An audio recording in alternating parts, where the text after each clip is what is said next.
অনেক শহর আছে আমাদের এই দেশে, কিন্তু তার মধ্যে এমন একটি শহর আছে যেখানে আজও বিশ্বাস করা হয় স্বয়ং ভগবান বিরাজ করেন।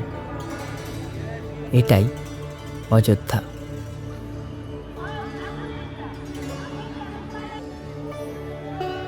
যে ভূমিতে শুধু একজন রাজা নন, ত্রিলোকের স্বামী মর্যাদা পুরুষোত্তম প্রভু শ্রীরামের আবির্ভাব হয়েছিল। তাই অযোধ্যা শুধু একটি শহরের নাম নয়, এ এক অনুভূতি, এক বিশ্বাস, এক অনন্ত ভক্তির ঠিকানা।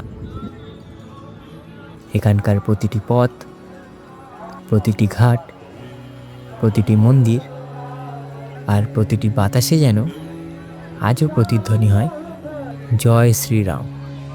এখানকার প্রতিটি নিঃশ্বাসে অনুভব করা যায় প্রভু শ্রীরামের উপস্থিতি। তো চলো আজ তোমাদের নিয়ে চলি সেই পবিত্র ভূমিতে, প্রভু শ্রীরামের জন্মভূমি অযোধ্যা ধাম।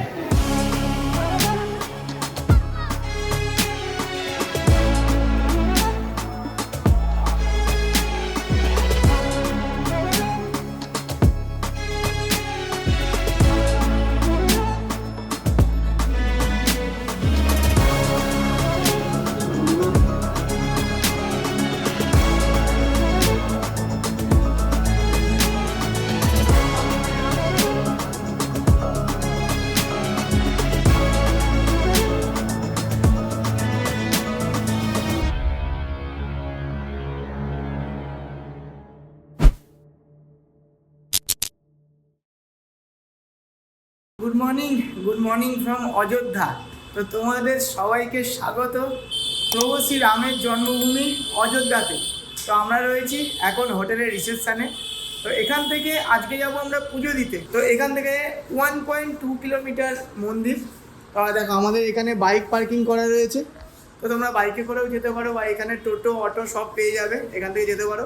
তো আমরা যাব এখন এখানে হেঁটেই।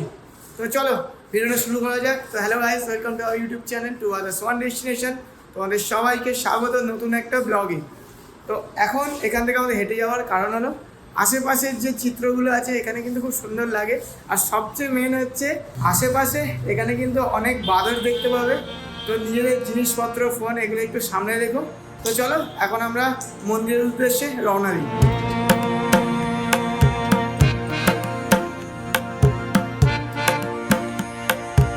সকালের অযোধ্যা, চারপাশে ভক্তির আবহাওয়া, রাস্তার প্রতিটি মোড়ে ইতিহাসের ছোঁয়া। হোটেল থেকে শুরু হলো আমাদের সেই প্রতীক্ষিত যাত্রা, যে পথে এগিয়ে চলেছে পা, কিন্তু মন পৌঁছে গেছে অনেক আগে প্রভু শ্রীরামের ধামে। এইভাবে অযোধ্যার গলি দৃশ্য দেখতে দেখতে আমরা পৌঁছালাম রামলালার মন্দিরের সামনে।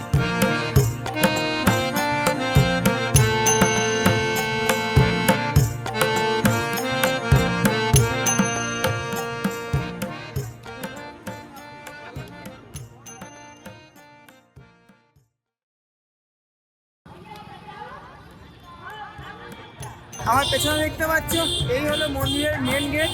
তো চলো ভেতরে যাওয়া যাক।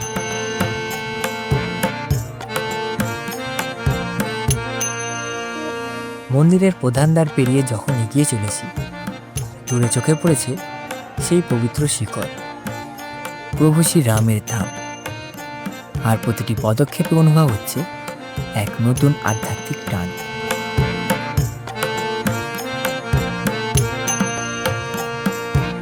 মন্দিরের মেন গেট থেকে আমরা ভেতর দিকে চলে এসেছি। আর এখানে দেখছো পুরো লাইন শুরু হয়ে গেছে। তো এখান থেকে মোটামুটি 300-400 মিটার মন্দিরের দূরত্ব। আর এখানে দেখো এরকম সব সেট করা আছে যাতে মানুষের রোদে বা বৃষ্টি হলে অসুবিধা না হয়। আর এখান থেকে দেখো, এখান থেকে দেখা যাচ্ছে মন্দিরের ধ্বজা, দেখতে পাচ্ছ? আর এদিকে দেখতে পাচ্ছ ব্যাগ ট্যাগ চেক করার জন্য একটা কাউন্টার করা আছে। এর ভেতরে গিয়ে হয়তো আমাদের মোবাইল টোবাইল সব জমা রেখে দিতে হবে।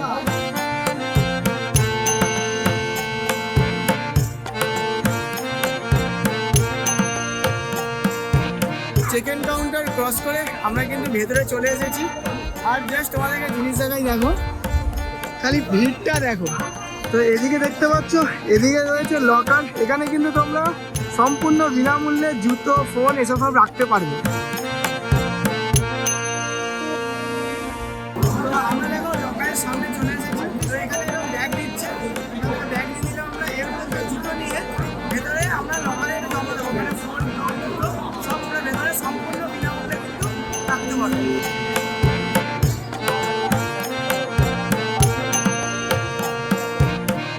শতাব্দীর অপেক্ষা, কোটি কোটি মানুষের বিশ্বাস আর এক অমর ইতিহাসের সাক্ষী হয়ে আজ দাঁড়িয়ে আছে অযোধ্যার শ্রীরাম মন্দির। সূক্ষ্ম কারুকাজ, প্রাচীন ভারতীয় স্থাপত্যের ছোঁয়া আর ভক্তদের অগাধ বিশ্বাস, সব মিলিয়ে রাম মন্দির হয়ে উঠেছে এক ঐতিহাসিক অনুভূতি।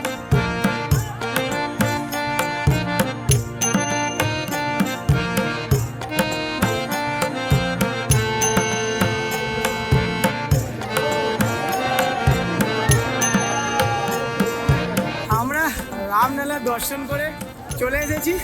মানে কি বলবো, মনে আলাদাই শান্তি লাগছে। অনেক দিনের ইচ্ছা ছিল, তো আজকে অবশেষে আমরা দর্শন করে নিলাম। আর দেখো, দর্শন করার সাথে সাথে এরকম আমাদের প্রসাদ দিয়েছে। আর ভেতরে কিন্তু একদম টাকা পয়সার কোনো ব্যাপার নেই, একদম নিশ্চিন্তে যাও, ঘোরো, ভেতরে দেখো, দর্শন করো। আর ভেতরে তোমরা যখন যাবে তখন সবসময় চেষ্টা করবে ডান দিকে, রাইটের দিকে যে লাইনটা, ওটাতে লাইন দেওয়ার। তাহলে কি হবে, একদম রামলালাকে কিন্তু তোমরা সামনাসামনি দেখতে পাবে। একটা জিনিস, আরেকটা জিনিস গেলে, ওখানে যে সিঙ্গেল লাইন করার জন্য ভেতরে রেলিংগুলো করা আছে, সেই রেলিংগুলোর সাথেই কিন্তু বেঞ্চ তৈরি করা আছে, যাতে অনেক লাইন পড়ে গেলে, অনেকক্ষণ দাঁড়াতে হলে যাতে মানুষ ওখানে বসে রেস্ট করতে পারে। তাছাড়াও কিন্তু ভেতরে জল খাওয়ার ব্যবস্থা আছে, হুইল চেয়ারের ব্যবস্থা আছে, ওয়াশরুমের ব্যবস্থা আছে। আরেকটা বিষয় হলো, মন্দিরের ভেতরের দেওয়ালে কিন্তু নানান দেবদেবীর মূর্তি খোদাই করা আছে, যেটা দেখতে কিন্তু খুব সুন্দর লাগছে। জীবনে একবার হলেও কিন্তু অযোধ্যায় এসে প্রভু শ্রী রামের মন্দির দর্শন করে যাও, খুব ভালো লাগবে। তো চলো, এখন আমরা বাইরের দিকে যাব, গিয়ে আজকে আরও 2-3টে মন্দির আমরা দর্শন করব। তো আপাতত আমরা যাব হনুমানগড়ি মন্দিরে।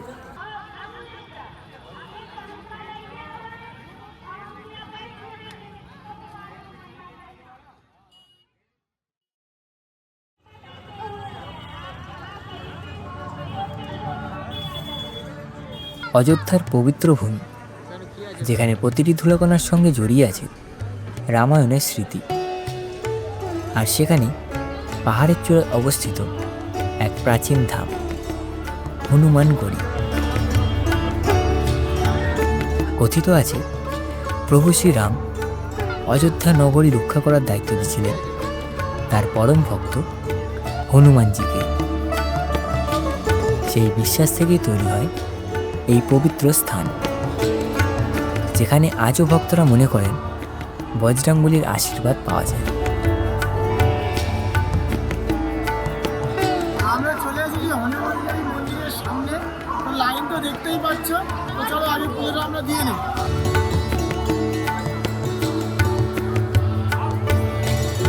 প্রায় 76টি সিঁড়ি পেরিয়ে যখন ভক্তরা ওপরে ওঠে, তখন শুধু একটি মন্দিরে পৌঁছায় না, পৌঁছে যায় ভক্তি, বিশ্বাস আর হাজার বছরের ঐতিহ্যের কাছে। মন্দিরের পবিত্র দেয়াল জুড়ে খোদাই করা রয়েছে ভক্তির অমর শব্দ, হনুমান চাল্লিশা, যার প্রতিটি পংক্তি যেন ভক্তি আর শক্তির এক জীবন্ত অনুভূতি তৈরি করে। অযোধ্যায় প্রভু শ্রী রামের দর্শনের আগে হনুমানজির আশীর্বাদ নেওয়ার এই প্রথা যেন এক সুন্দর আধ্যাত্মিক যাত্রার প্রথম ধাপ।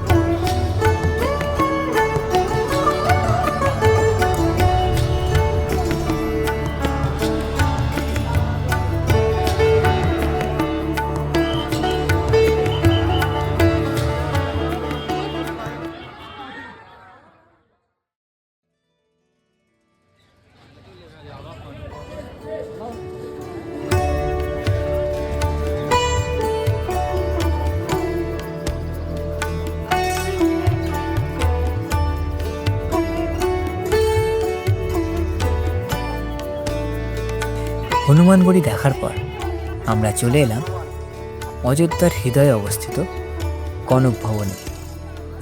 এটি শুধু একটি মন্দির নয়, এটি ভালোবাসা, ভক্তি আর রাজকীয় ঐতিহ্যের এক জীবন্ত প্রতীক।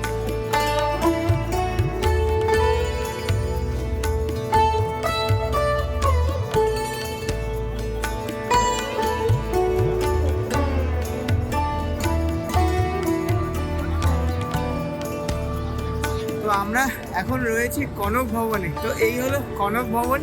এখানে প্রভু শ্রী রাম আর সীতামাতা থাকতেন। বিয়ের পর মাতা কৌশল্যার নবদম্পতিকে এই মহল উপহারে দিয়েছিলেন। তো চলো ভেতরে যাওয়া যাক।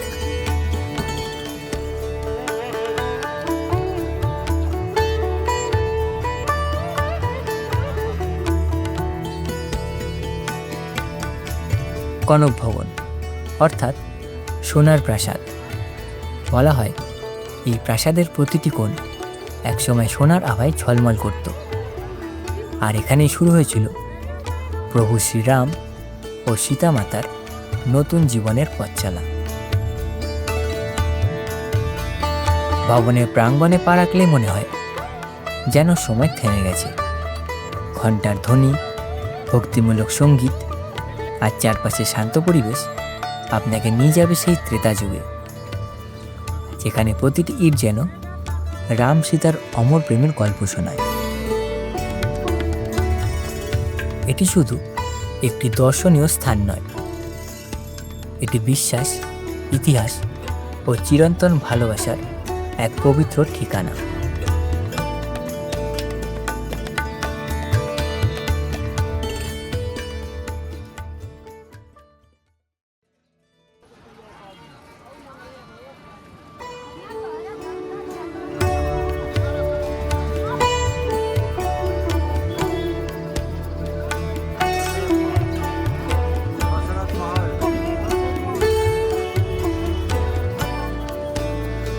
কনক ভবনে কিছু সময় কাটিয়ে চলে এলাম আমাদের পরের গন্তব্য দশরথ মহলে।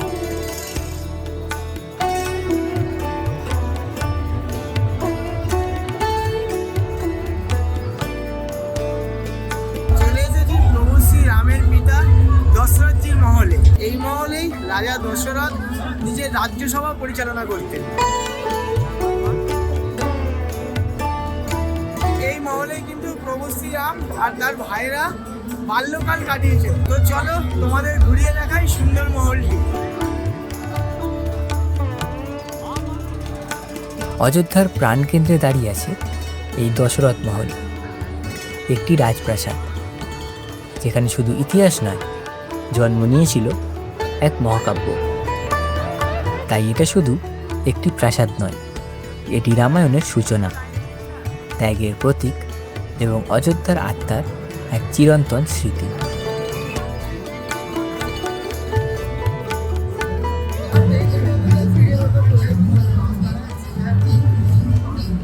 তো আমরা এখন রয়েছি দশরথ মহলে। তার একদম দশরথ মহলে ঢোকার সাথে সাথেই এরকম রাম রাম রেখার একটা মানে খাতা দেওয়া হয়েছে।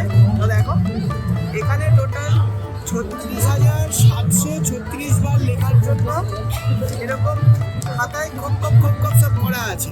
তো এখন এখানে কি করতে হবে, এখান থেকে যখন এই খাতাটা দিচ্ছে, এই একটা পেজ তোমাকে পুরো লিখতে হবে। লেখার পর এখানে যারা রয়েছে তাদের দেখাতে হবে। দেখার পর এই যে খাতাটা আমাদের দিতে হবে। আমরা নিয়ে বাড়ি চলে যাব। যাওয়ার পর এখানে আস্তে আস্তে আস্তে আস্তে আমরা পুরোটা বাড়িতে গিয়ে শেষ করব। তো এটা কোনো বাধ্যতামূলকের কোনো ব্যাপার নেই। তো যখন ঢুকবে সবাই করে অ্যাপ্রোচ করছে, তো যে লেখার ইচ্ছে তারা লিখতেও পারে, আবার না লেখার ইচ্ছে হয় তারা নাও লিখতে পারে। তো দেখো আমরা কিন্তু এক কথা আমি আর আকাশ এক কথা আমরা ভর্তি করে লিখে ফেলেছি। তো তোমরা ট্রাই করো, মানে মনে খুব শান্তি লাগছে। আমরা এবার লিখছি, বারবার রাম রাম বলছি, তখন কিন্তু একটা মনে একটা আলাদা ভেতর থেকে আলাদা একটা শান্তি লাগে। তো তোমরা অবশ্যই এটা কিন্তু ট্রাই করো।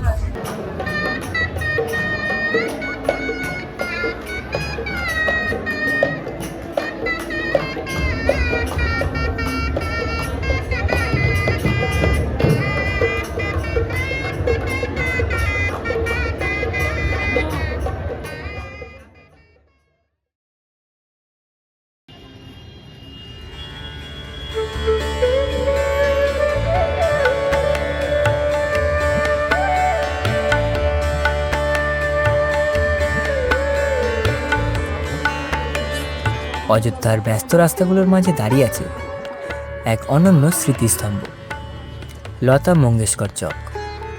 এই চকের কেন্দ্রবিন্দুতে রয়েছে প্রায় 40 ফুট উঁচু লম্বা এক বিশাল বীণা।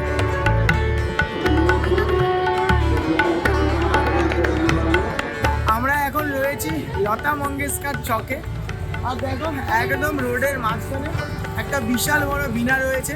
মহান গায়িকা লতা মঙ্গেশকরজির নামে কিন্তু এই জায়গাটার নামকরণ করা হয়েছে। সন্ধ্যেবেলায় কিন্তু এখানকার ভিউ খুব সুন্দর থাকে, নানান রঙের আলো, আর মানুষের কিন্তু পুরো জমজমাট জায়গা এখানে। তো তোমরা যদি অযোধ্যায় আসো অবশ্যই কিন্তু এই জায়গাটা ভিজিট করো। তো এখানে আমরা এখন কিছুক্ষণ থাকবো, কটা ছবি টবি তুলবো, তারপর আমরা যাব রামকি পৌরিতে।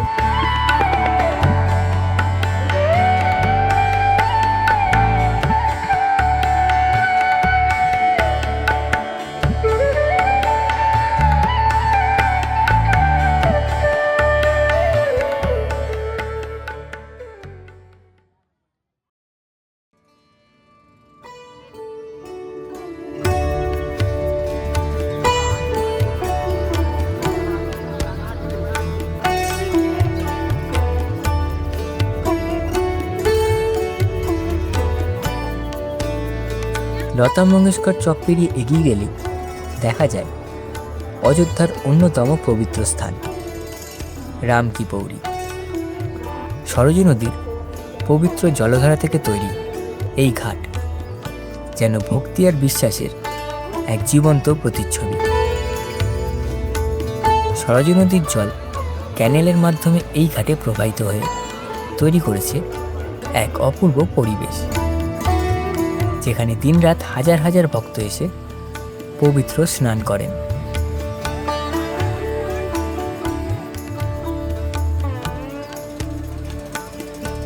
তো আমরা এই মুহূর্তে আছি রামকি পৌরিতে। তো এখানে যে জল দেখতে পাচ্ছ, এই জল কিন্তু ওদিকে আছে সরয়ূ নদী, ওই নদীর জলে কিন্তু পাম্পের সাহায্যে এখানে আনা হচ্ছে। আর এটা কিন্তু একটা ম্যানমেড ঘাট, এখানে তেমন জল বেশি নেই, জল একদম অল্প। তো এখানে মেয়েদের জন্য চেঞ্জিং রুমও করা আছে ওপাশে। আর এখানে কিন্তু তোমরা যখন খুশি এসে এখানে স্নান করতে পারো। আর ওদিকে আছে সরজু নদী, আর এই ঘাটে কিন্তু সন্ধ্যে আরতি হয় আর লেজার শো হয়।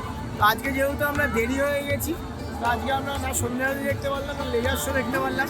তো কালকে চেষ্টা করব যে তোমাদের লেজার শো আর সন্ধ্যা আরতিটা দেখানো।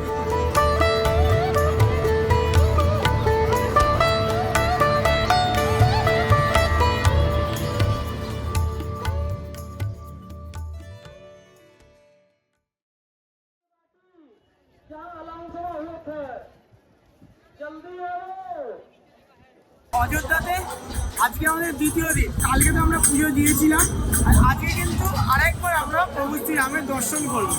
আর আজকের খালি ভিড়টা দেখো, মায়ার তো ভিড়, আর সবার মুখে খালি জয় শ্রীরাম ধ্বনি।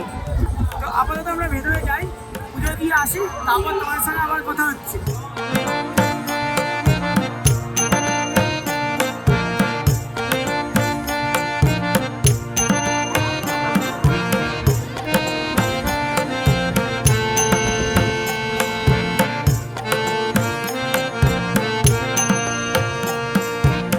আমরা এখন রয়েছি রামকি পৌরিতে। আগের দিন তো রাত্রেবেলা তোমাদের দেখিয়েছিলাম এখানকার ভিউ, তো এখন এখানকার পরিবেশটা তোমাদের দেখাচ্ছি। এখন দিন আর রাত এখানে কিন্তু সবসময়তেই মানুষ স্নান করে। এখন আমরা যাব এই জল যে নদী থেকে আসছে, সরজু নদী থেকে, সেই সরজু নদীর কাছে।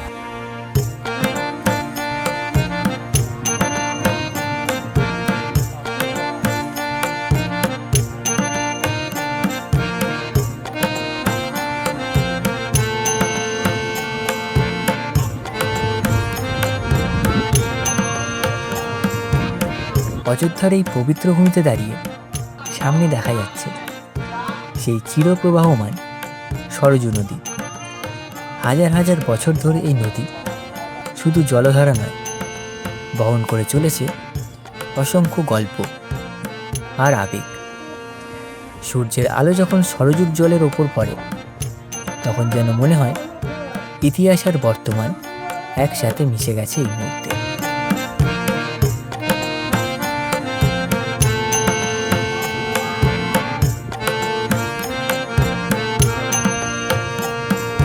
এই মুহূর্তে রয়েছি অযোধ্যার খুব সুন্দর একটা জায়গা সরজু নদীর পাড়ে নয়াঘাটে। নয়াঘাটের চারপাশটা কিন্তু খুব সুন্দর করে সাজানো, আর দেখতে পাচ্ছ পাশ দিয়ে বয়ে যাচ্ছে পবিত্র সরজু নদী। এখন দেখতে পাচ্ছ এখন কিন্তু সরজু নদীটা অনেকটা শুকিয়ে রয়েছে। এইসব জায়গা কিন্তু বর্ষাকালে পুরো ভর্তি হয়ে যায়। আর এখানকার পরিবেশটা কিন্তু খুব শান্ত পরিবেশ। তো তোমরা যদি টাইম কাটাতে চাও এখানে কিন্তু এসে বসতে পারো, খুব সুন্দর হাওয়া দিচ্ছে, বসতে কিন্তু খুব ভালো লাগে, মানে মনোরম পরিবেশ। আর এই সামনেই দেখো আরতির জায়গা রয়েছে, এই দেখো এখানে রোজ সন্ধ্যেবেলা এখানে কিন্তু আরতি হয়। তো মোটামুটি 6:30-6টা নাগাদ এখানে কিন্তু আরতি হয়। তো তোমরা যদি অযোধ্যায় আসো এই জায়গাটা কিন্তু অবশ্যই ভিজিট করো, ভালো লাগবে।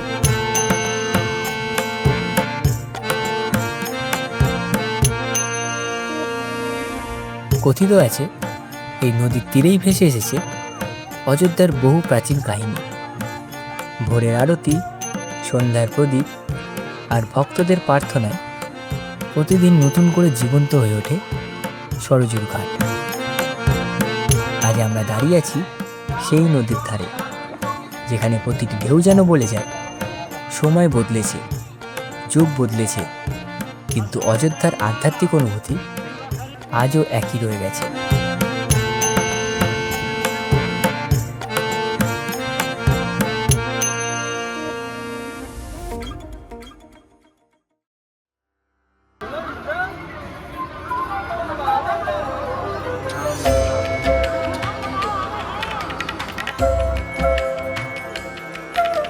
বেনারসের গঙ্গা আরতির মতো অযোধ্যার সরজু নদীর তীরও প্রতি সন্ধ্যায় জ্বলে ওঠে ভক্তির এক অপূর্ব আলো। সূর্য যখন অস্ত যায় নদীর শান্ত জলের বুকে প্রতিফলিত হয় হাজার প্রদীপের ঝলকানি, ঘণ্টার ধ্বনি, মন্ত্রোচ্চারণ আর ভক্তদের শ্রদ্ধায় মুখর হয়ে ওঠে পুরো ঘাট। মনে হয় এটি শুধু একটি আরতি নয়, এটি যেন হাজার বছরের ঐতিহ্য ও আধ্যাত্মিকতার এক জীবন্ত অনুভূতি। সরজুর ঢেউয়ের সঙ্গে মিশে যায় ভক্তির সেই সুর, আর মুহূর্তটা হয়ে ওঠে চিরস্মরণীয়।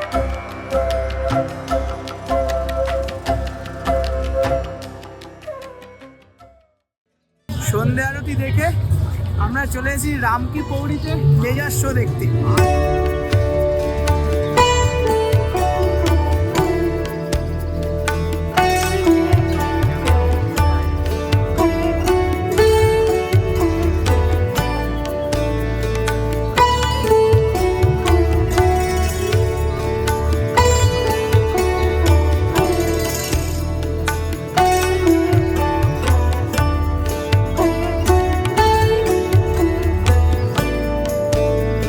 সন্ধ্যে আরতি আর লেজার শো আমাদের দেখা কমপ্লিট হয়ে গেছে। তো আজকেই কিন্তু আমাদের অযোধ্যায় শেষ দিন, কাল আমরা ফিরে যাব কলকাতায়। তো এই ট্রিপটা আমাদের বেনারস আর অযোধ্যা ট্রিপ কিন্তু খুব ভালোভাবে সম্পন্ন হয়েছে। আমরা যেমন কাশী বিশ্বনাথ ধাম, তেমনই কিন্তু প্রভু শ্রী রামের দর্শন খুব ভালো করে করেছি। তো কালকে হচ্ছে আমার জীবনের সবচেয়ে টাফেস্ট রাইড হতে চলেছে। আমরা অযোধ্যা থেকে ডাইরেক্ট কলকাতা যাব, যেটা দূরত্ব প্রায় 900 কিলোমিটার। তো আজকের ভিডিওটা আমরা এখানেই শেষ করছি। ভিডিওগুলো যদি ভালো লেগে থাকে লাইক, কমেন্ট আর শেয়ার করে দিও, আর চ্যানেলটাকে অবশ্যই সাবস্ক্রাইব করে দিও। দেখা হচ্ছে পরের ভিডিওতে, ততক্ষণের জন্য রাইট সেফ, ইউজ হেলমেট। জয় হিন্দ, বন্দে মাতারাম, জয় শ্রীরাম, হর হর মহাদেব।